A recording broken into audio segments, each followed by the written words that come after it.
I'm Corbett Wall with DV Auction, here with a 3-minute cattle market update for Friday, July the 17th. Look at this week's markets up through close on Thursday.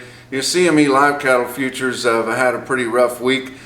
Been down every day but Tuesday, but really not big losses, and for the whole week only down about 40 cents, sitting around 147 there. Feeder cattle have had a pretty good week, and they knew that they would have to because they're just lagging so far behind what the cash cattle index is and what cattle are bringing in real life on a cash basis, especially out in the country, that they're lagging so far behind, and it's getting close to August. Things are going to have to tighten up, and there's no way that cash is going to drop that far that fast, so the board's got to come up and meet it. And so far this week we've had some good and bad. Down a little bit there on Thursday, about 85 cents, but so far for the week up $2.25, which helps a little bit. If you look at your corn market, new crop December corn, it's kind of leveled out. It seems like everybody was having a big fit about all the wet spots and the flooded out spots, and we had another big storm come across on Thursday there in the southern part of Iowa and all the way across, which is not going to help their flooding situations any.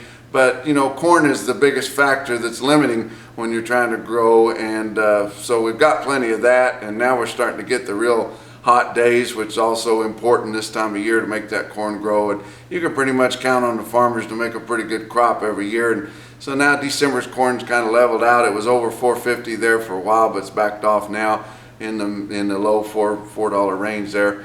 Look at your cash feeder market this week. El Reno, Oklahoma had their first really good test compared to a good test last week, and so their feeder steers were $2 to $5 lower, and that's probably about right. That's how much we've lost on a cash basis there in the last week or 10 days.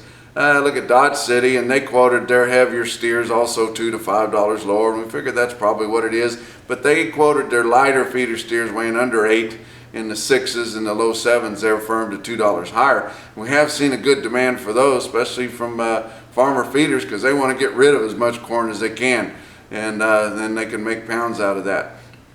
You look at Gordon, Nebraska this week, which is not reported anywhere else but Cattle Market Central. Look at your detailed quote on CMC there. They sold a load of steers this week, 71 head, weighed 739 at 237 and a quarter. And that's pretty close to what the board's based off of at 237 and a quarter, with the board sitting about 214 and a quarter. So you just see how far it is. It's just really a poor indication of what the market is.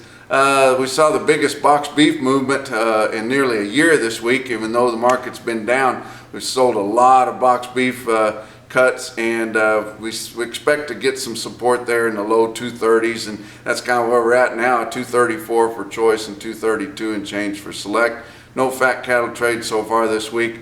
That's 3 minutes. We'll talk to you on Monday.